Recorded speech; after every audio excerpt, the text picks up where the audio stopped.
Halo semuanya dan selamat datang. Oke, hari ini kita bakal bongkar salah satu misteri terbesar buat para kreator, algoritma YouTube. Yuk kita lihat gimana sih cara kerjanya dan gimana kita bisa siapin strategi buat tahun 2025 dan seterusnya. Pastikan, pertanyaan ini pasti pernah muncul di kepala setiap kreator. Kita semua pernah ngerasain hal yang sama loh. Udah capek-capek bikin video yang kita banggain banget, tapi kok sepi penonton? Rasanya tuh kayak lagi ngelawan monster raksasa yang nggak bisa ditebak maunya apa. Tapi, gimana kalau selama ini cara kita mandang masalahnya itu salah? Gimana kalau tujuannya itu bukan buat ngelawan atau naklukin si algoritma? Kunci sebenarnya itu simple. Kita cuma perlu paham apa sih yang diinginkan sama algoritma. Terus ya kita kasih aja. Oke, yuk kita bedah lebih dalam. Ada satu filosofi utama yang jadi motor penggerak setiap rekomendasi yang kamu lihat di YouTube. Dan percaya deh, ini udah bukan lagi sekadar soal siapa yang dapat klik paling banyak.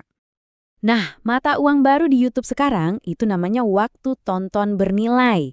Ini bukan cuma soal berapa lama orang nonton, tapi seberapa puas mereka setelah nonton. YouTube bahkan sampai pakai survei loh setelah video selesai.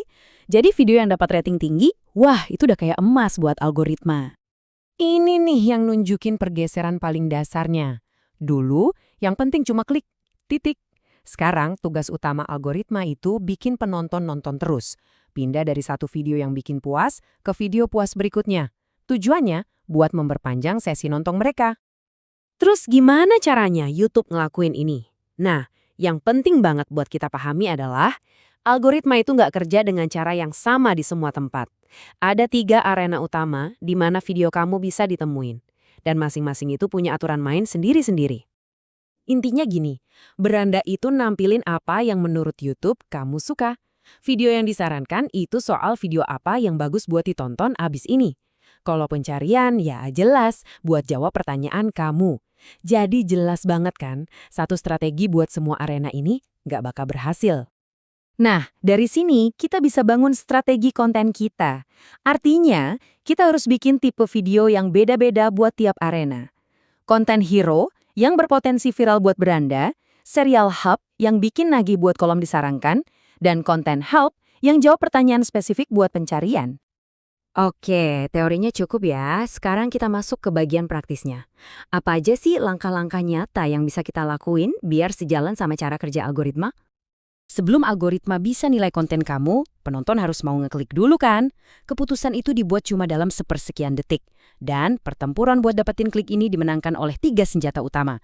Judul, thumbnail, dan 30 detik pertama video kamu yang nendang. Lihat angka ini. Ini nunjukin kekuatan psikologi loh. Datanya jelas, kita itu secara alami tertarik sama wajah manusia. Jadi thumbnail yang nunjukin emosi yang jelas itu bisa naikin rasio klik tayang atau CTR secara drastis. Gampangnya, makin banyak orang yang bakal ngeklik video kamu. Pelajaran di sini jelas banget. Thumbnail kamu itu tugasnya buat menggoda, bukan ngasih ringkasan. Pakai sedikit kata aja, tapi yang kuat dan gampang dibaca, apalagi di HP. Pokoknya bikin orang penasaran. Ingat ya, tujuan utamanya itu memperpanjang sesi nonton. Nah, manfaatin fitur-fitur ini buat ngebangun lingkaran tontonan. Arahin penonton secara aktif ke video kamu yang berikutnya. Buat algoritma, ini sinyal yang kuat banget. Sekarang, kita ngomongin YouTube Analytics. Jangan anggap ini cuma rapor ya. Anggap ini kayak alat dokter buat mendiagnosis. Cuma dengan ngelihat 2 metrik kunci secara barengan, kamu bisa tahu persis apa yang perlu dibenerin. Ini kerangka diagnosis yang ampuh banget. Coba bandingin rasio klik tayang atau CTR kamu, ini nunjukin seberapa menarik kemasan video kamu, sama durasi tonton rata-rata atau AVD yang nunjukin seberapa bagus isi kontennya. Dari situ, kamu bisa langsung tahu masalahnya di mana, kemasannya yang kurang oke, atau isinya yang nggak sesuai janji. Oke, kita udah bahas kondisi sekarang. Tapi, algoritma ini mau kemana sih arahnya? Kalau kita paham tren ke depannya, ini bakal bantu banget buat ngebangun channel yang awet dan sukses jangka panjang. Nah, kutipan ini ngerangkum semuanya. Algoritma itu makin pinter buat paham konten, tapi dia selalu nyari sesuatu yang nggak bisa dipalsuin, koneksi manusia yang bener-bener tulus. Coba deh pikirin, Pas dunia nanti dibanjiri sama konten generik buatan AI, justru kepribadian kamu yang unik, cerita-cerita kamu, dan komunitas kamu itu yang jadi aset paling berharga. Hal-hal kayak gini nggak bisa ditiru, dan pada akhirnya inilah yang bakal dicari dan dihargai sama algoritma.